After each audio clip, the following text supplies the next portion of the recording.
if this whole experience has taught me one thing, is that numbers, percentages, averages are helpful, but every body literally is unique. So even though doctors tell you, from all the eggs that fertilize on average, we get, 30% become embryos, this might not be what happens in your case. You might get less or you might get more. I got way less eggs than we thought we would get. It turned out that a lot of my follicles were actually empty. Get a second, get a third, get a fourth, get a fifth opinion. Like, truly trust your gut. Like, when you find the right doctor, you will know that that is the doctor for you.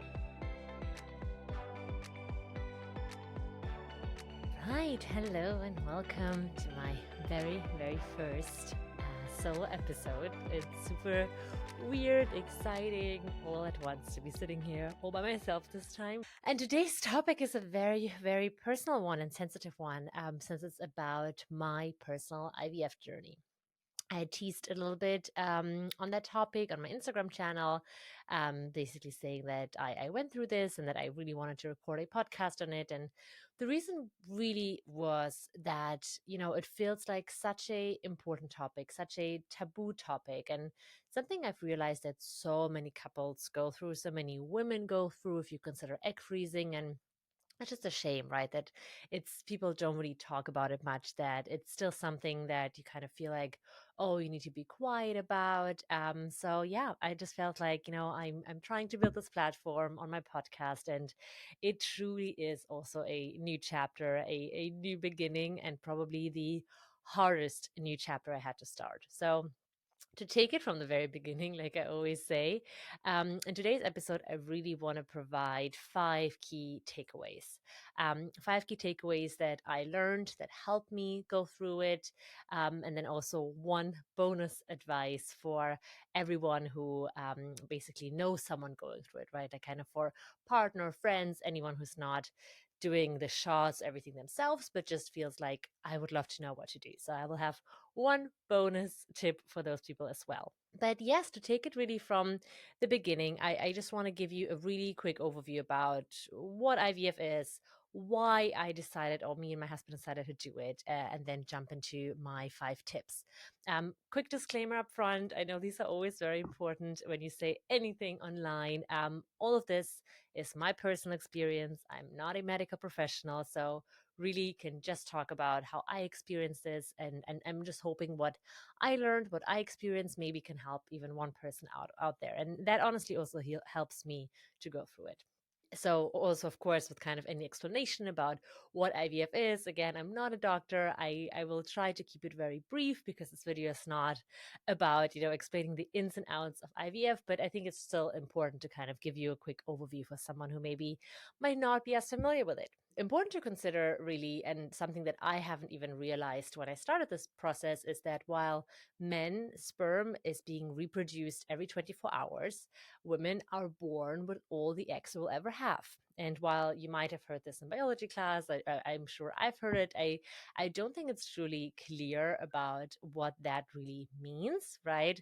And especially, these days, and I am the first to really, scream loudly about equal rights and women's careers. But the problem is that kind of our ambition has not aligned with the natural way that our bodies were designed to. Because unfortunately, while many women, right, especially nowadays, most of my friends think like, oh, we can leave the whole chapter about babies and conception to our 30s.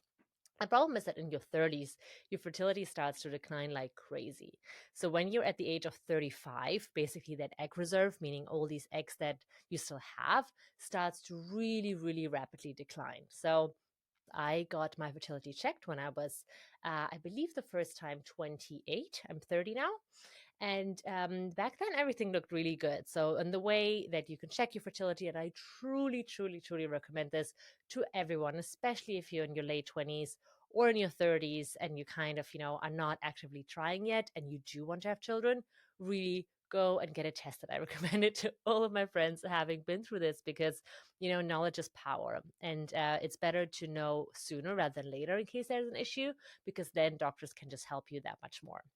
So essentially, two things are tested if you want to go and test your fertility. One is your AMH level, and that's the anti-Müller hormone. And that is basically an indication of what my fertility doctor calls your savings account. So basically, how many eggs you have in that reserve.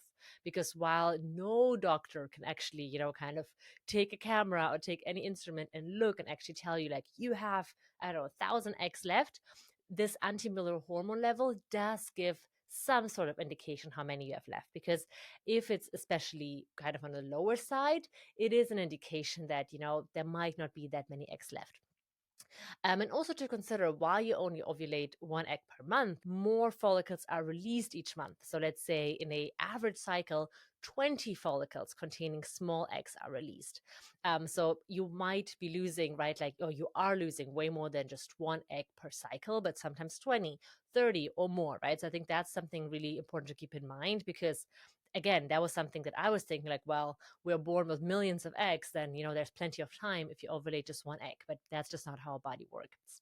So this anti-Müller hormone is what you can use to check the savings account, a glimpse of how many eggs you might still have. And the second one is basically an ultrasound. And with the ultrasound, they can basically look at how many follicles you have. So that's something, again, my doctor refers to as your checking account, right? Because that's way more short term, looking at how many follicles actually, your body produces each month. And again, that's also an indication for your general fertility, because if you have only a few follicles, again, this could be a sign that there might not be that many eggs left. So but those two values, these are kind of what they take to give you any indication about where you are in your fertility, how your egg reserve looks like, and also if you would be a good candidate for IVF. So for me, I did this about probably like 2 years ago, the very first time, and both values were great. They were kind of upper average for my age, because basically they look at it in different age brackets. So I thought, great, wonderful, I have time. We weren't actively trying then, great. Then basically when we did start trying and nothing was happening and nothing was working, about 6 months in, and they do tell you if you're under 35, you can wait up to a year to get tested, but I'm a bit of a control freak. So, and my husband loves to have data. So we were both like, let's just get both tested and see what's going on. So, and that first test was really, kind of shocking for me, because I felt so confident having done the same test 6 months ago, thinking like, well, I know I'm fine. So, let's see, maybe there's something else. But not for a second going in did I think like, oh, there could be something wrong. But that second test revealed that my anti-Müller hormone had declined by, I think, over 60%. And that was insane and crazy, because normally at my age, again, under 30 at that time, it does not decline by more than like 5% max. So that crazy decline was completely, unexpected. And my doctor at that time didn't even, kind of understand why this could have been. Now, I have different kind of thoughts on why this might have occurred. I had kind of COVID in between, and I know there's a lot of studies still being done on how really COVID also influences your reproductive health. I think there have been some studies already that determined that it does impact sperm quality. And so I don't want to, kind of speak out of line and claim like COVID was the reason why my AMH declined. No, absolutely not. But it could have been one of the reasons, right? Because in those 6 months, that is really the only huge thing that changed in my life. It was different in my life. So yeah, basically we got it tested. It was very weird. And again, that level doesn't really tell you, like, oh, it will be harder for you to conceive naturally. It does not at all. It's more about like, okay, how is your right like savings account? How does it look like? And then of course it can also give you an indication about IVF success. So we kind of continue to try naturally. Again, it didn't work. So I got it retested probably about 3 months after that, and then had declined again. So I think from that point on, it was like probably an 80% decline from the first value to the one tested almost a whole year ago. And here too, also to, important thing to probably note and say that some fluctuations in AMH level are normal, right? So and there are also so many different studies on this, and I've done so much research also on it, because some doctors say like, well, it doesn't change much, but if you look at different literature, there are some fluctuations. So I think fluctuations can be expected, but in my case, it was just such a drastic change, right? Like of an over 80% decline within a year at age 29 at that point. So that really led to the decision that we said, like, hey, let's do IVF. Because while, again, I don't want to say normally, but on average, women are tend to be a bit older who go into IVF, or have like bigger issues where they know they can't conceive naturally. I think for us, it was just really kind of the scare of like, we don't know what my AMH level will do, and what if I literally run out of eggs, right? And that's a really scary thing, because once you're out of eggs, there's no doctor in this world who can do anything for you. I mean, the only option from them is to get a egg donor, and then to basically have someone else's egg then fertilized and being put back in your body. But also genetically, that wouldn't be your child, right? So it's a very scary thing to think, right? Like that you can technically completely run out of eggs, and then what?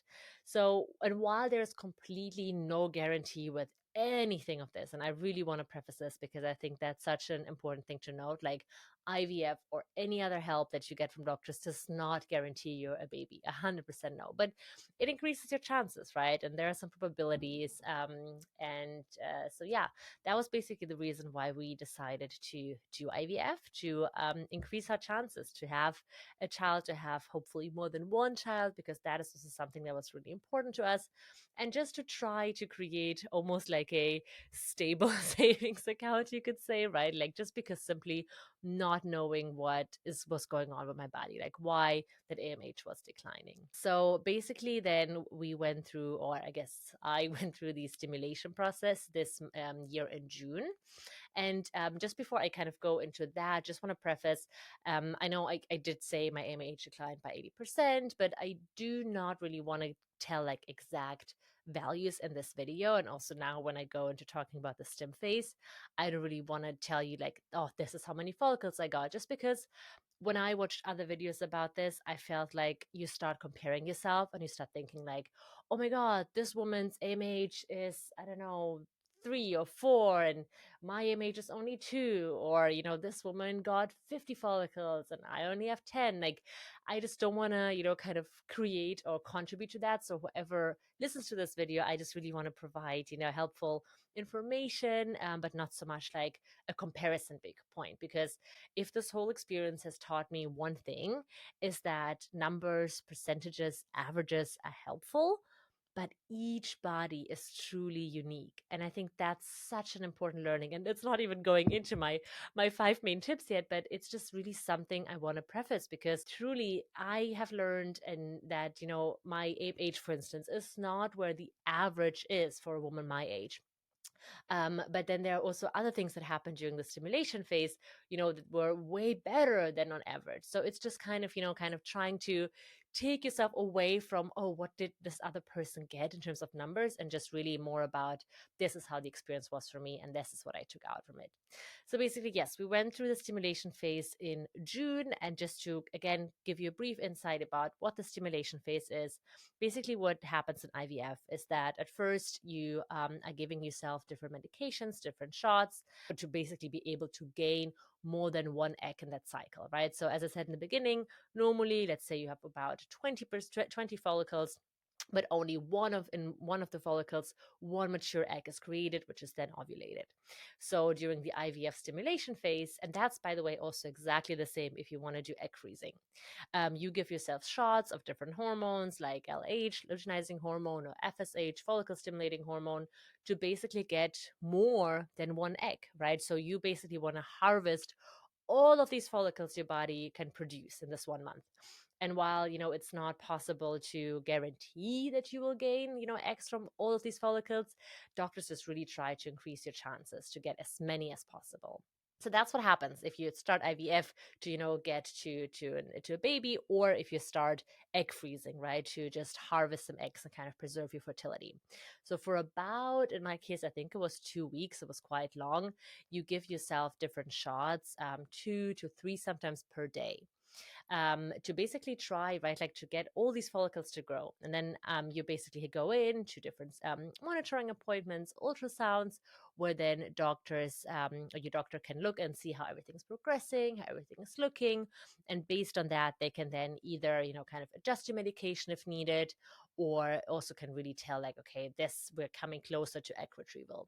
The second step is the egg retrieval procedure, where then in a small surgical procedure under anesthesia, it's not general anesthesia, so you can totally breathe on your own. It's just a drug that is administered to you, so you fall asleep, and it's honestly probably the best nap I had in my life. And that's where they use like a super long needle. I know it sounds very scary, but honestly, it wasn't painful at all, to basically retrieve all of these different follicles, the liquid from the follicles, and all these different eggs that were hopefully there.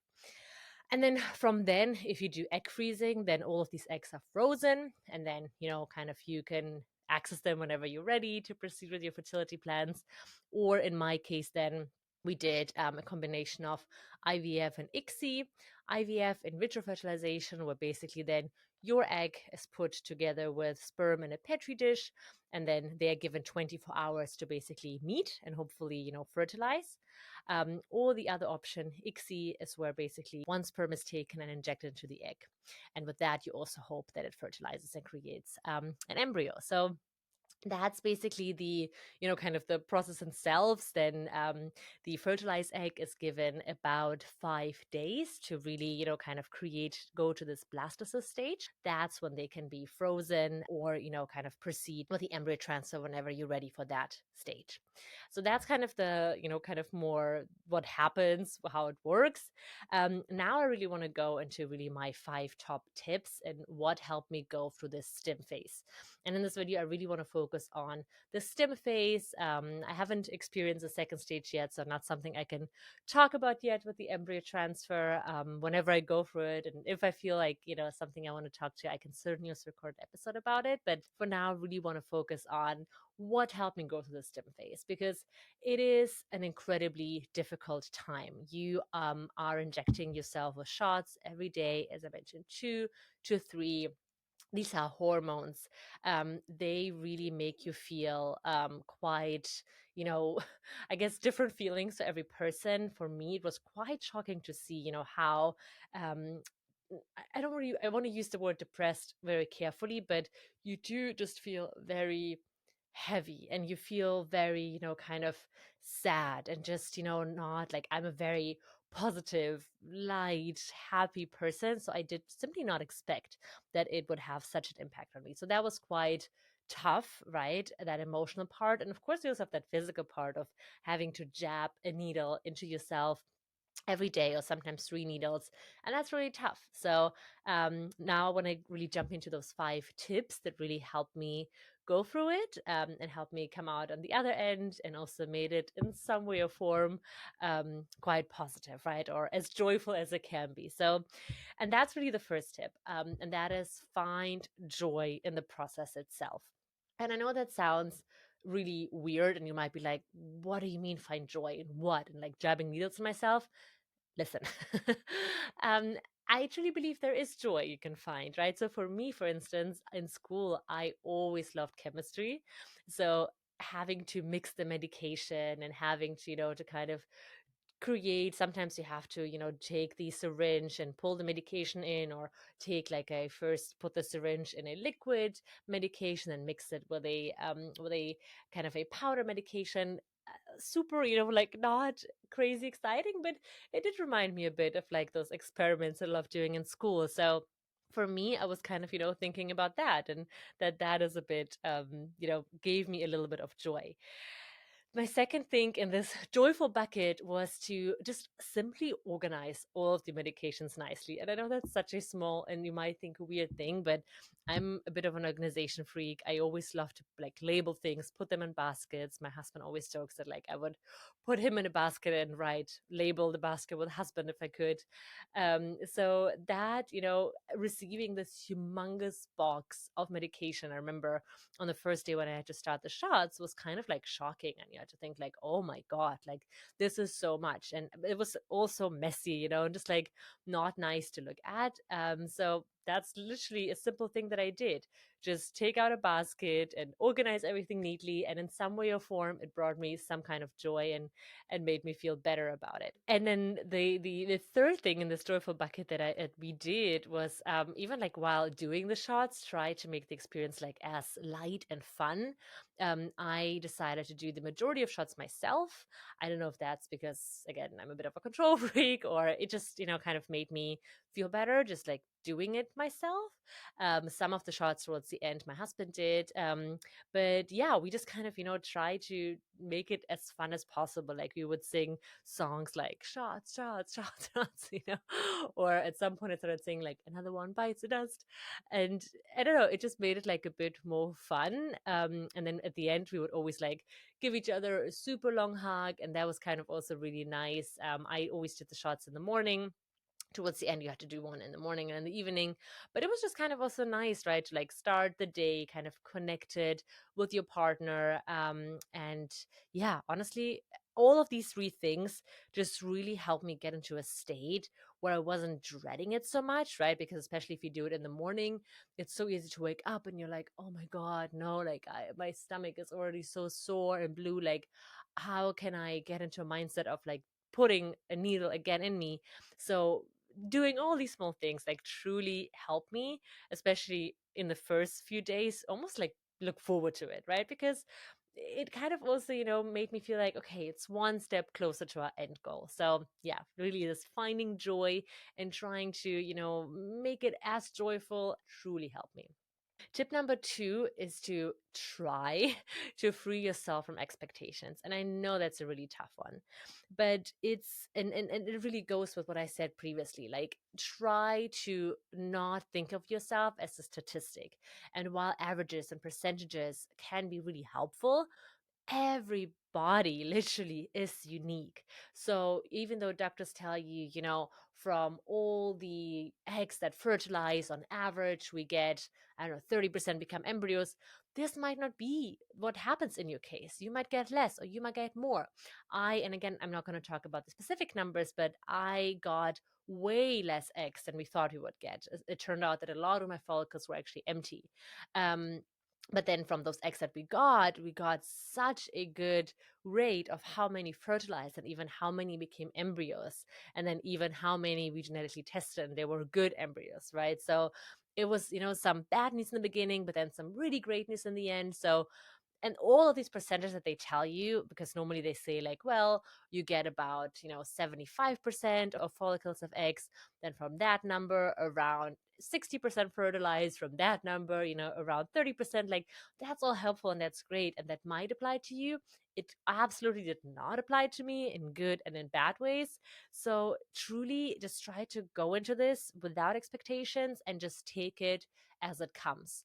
Because I think especially if it's your first stimulation cycle, and I should preface also saying that like I only did one. I know a few people who had to do several. So of course that's different, because I think once you do one with your doctor, they know a bit better how your body reacts to the medication, so they can adjust it. So you might have even better chances with the second or third one to get to an outcome that you want. But yeah, I just truly learned in this experience that we are so unique, and while numbers can be helpful, you also shouldn't really fixate too much on them. And the same thing with like kind of freeing yourself from expectations. And I know this one is so tough, but really freeing yourself from timing expectations. And it's really tough, right? Because and it's the same when you try naturally, you start thinking like, oh, it works in this cycle, the baby would be due then, it would be this and that zodiac sign if you're into that. And I did that myself, and I do still do that a lot. But really try to, calm your mind as much as possible because it does not serve you. It makes you only feel more anxious and it only puts more pressure on you. And that honestly brings me also to the third tip of truly taking care of yourself, your mind, and your body. And that should really be your priority. When you're going through the stimulation phase, it's that's what should be like your number one priority. No matter what else is going on in your life, taking care of yourself. It could be different for everyone. For me, I've been going to acupuncture once a week for now over a year. It truly helps me so much. Again, and I know you might think like, what, she's doing even more needles? Yes, it is more needles, but I really came to truly love it because it relaxes me. I sometimes kind of fall in a light nap, so it's just something that truly helps me stay calm. It also really gives me a time to zoom out no matter what stress is going on in work and life, whatever. This time is for myself, and I truly love it.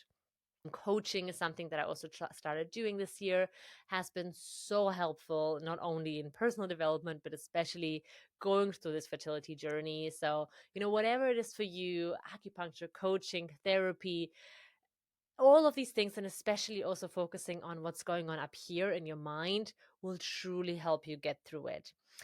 What I also try to do is almost accept that anxiety will be there, right? So like in one way or another, you will feel anxious and you will have these anxious thoughts, but that's okay. I love the water. The water is my element, so that's kind of a metaphor that I created for myself that truly helps me, and that's looking at anxiety as big waves, right? So if you imagine you're in the ocean, you're swimming, and a huge wave is coming your way, right? You really have two choices. You can either let the wave truly crash over you. You will, it will be hard for you to breathe. You might get some water in your nose, salt in your eyes. Who knows how long it will take you to, kind of get back to the surface, kind of fully lose control. Or you can make the conscious decision to kind of swim under the wave because you see it coming, so you can just dive into the ocean, swim under the wave, and come out on the other side. So kind of make the conscious decision to hold your breath for a second and come out on the other side. And that's how I honestly view those anxious thoughts, right? I just accept that they're there, I accept that they're coming, but then I make the conscious decision to not let them overflow me, overwhelm me, but calm my breath, almost, right, like visualize how I'm diving under this wave and coming out on the other side. And that metaphor truly helps me get through these really difficult times and difficult thoughts. Then in this bucket is to really decide, if you want to tell people or if you don't want to tell people. And I think really both ways can work, right?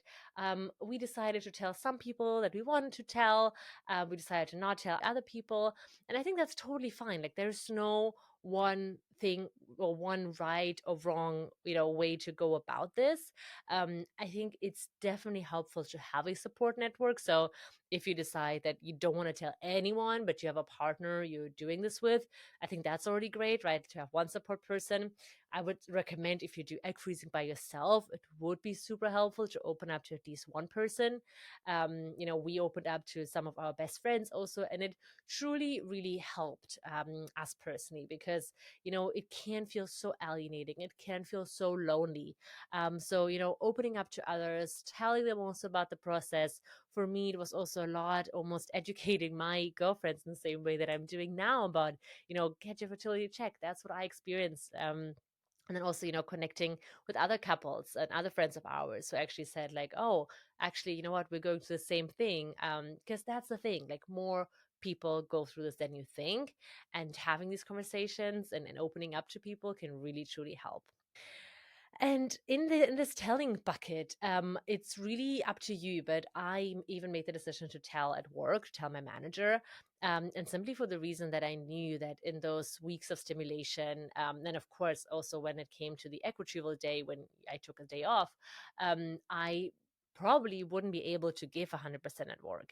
So, and we also have like a policy where you have to come into the office for a couple of days per week, and I also knew that that would not be possible because I mean, I had to give these shots. I was very bloated and feeling completely not like myself, so I just knew like I want to, and I have to work from home these weeks.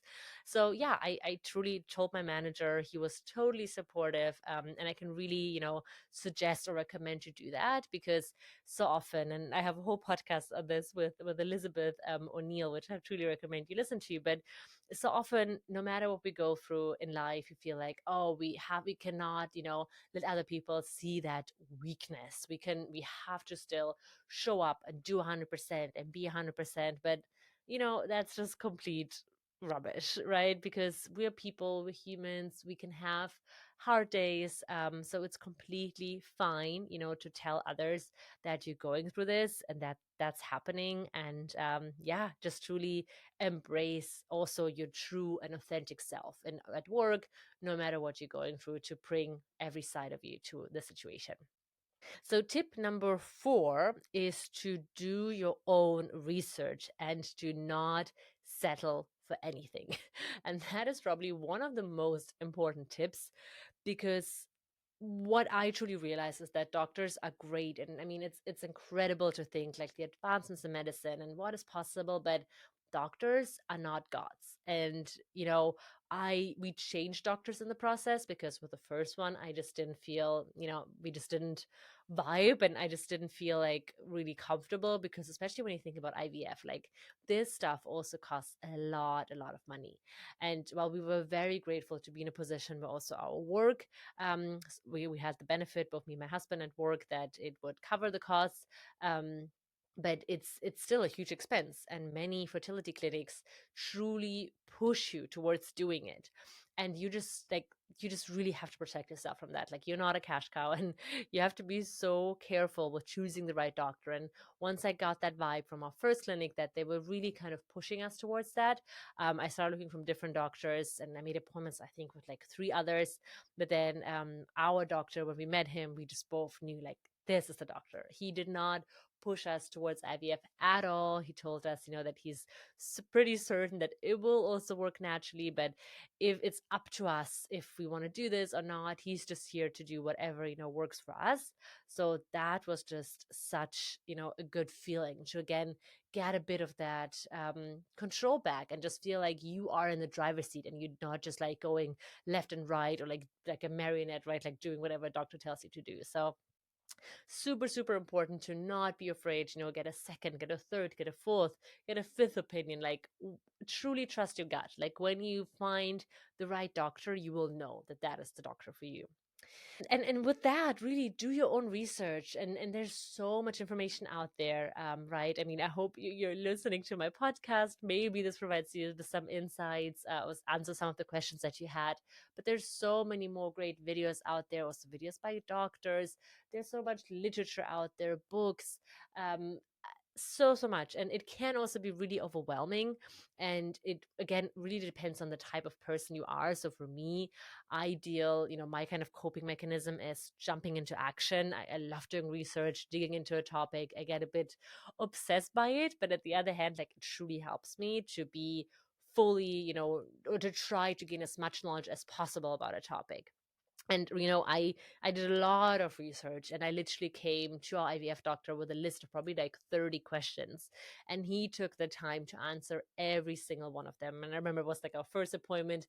It was, kind of scheduled and also paid for 1 hour, and we ended up being there for almost 2, and he didn't charge us extra and anything. And there was also again a sign that he truly is the right doctor for us. But yeah, don't be afraid to do it. Don't be afraid to do your own research, ask the questions, bring as many questions as you have to your doctor. And if you feel like they're getting annoyed at you asking those, move on. Then that doctor is not for you, because again, this whole IVF process is will be such a difficult, challenging time for your mind, for your body. So the one thing that you can control is to make sure you have a partner, you have a doctor on your side who will be, your advocate, who will do whatever you truly want to do, and not, kind of push you in a direction that you don't feel comfortable with. You have to be your own biggest advocate. And I learned that so much in that process, to truly, advocate for myself, advocate for my needs, telling no or yes, or,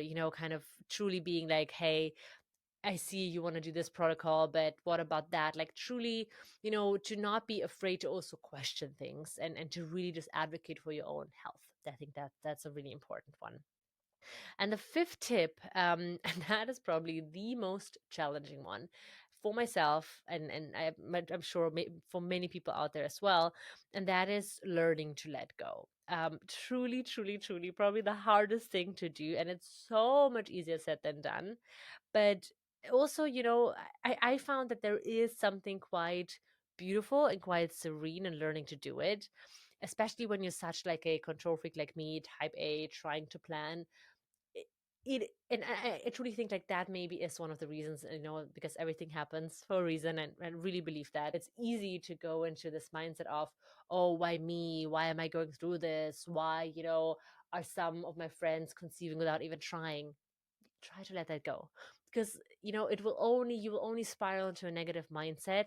But if you truly embrace and kind of understand that this is happening for whatever reason, and it's the same way I was talking about diving under the waves, like it's up to you to try to see it as something you can learn from, as something that will make you stronger, something to connect also to your intuition. For me, it was a lot also connecting into that female energy and to that intuition that I've kind of ignored for many years prior to that.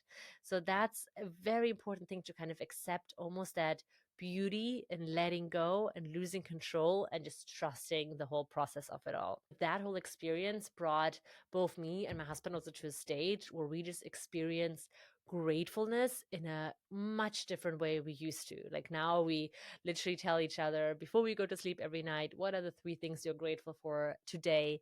And sometimes they can be super small, like the sun is shining, or our dog being the cute amazing self that she is. But I think this whole process just made you feel so grateful for what you have, and also learning stories from other people who struggled even more. Like, it truly connects you to letting go of like all these expectations and all of these negative thoughts about why me or when will it happen, and just be present, be in the now, and do, kind of try to live it today to the fullest. And I know it sounds so cliche, but there is so much beauty and power in really embracing that and trying to live by that. So these are my five main tips, for, my five main learnings for what I took from the IVF stimulation process, my five main tips for anyone going through it.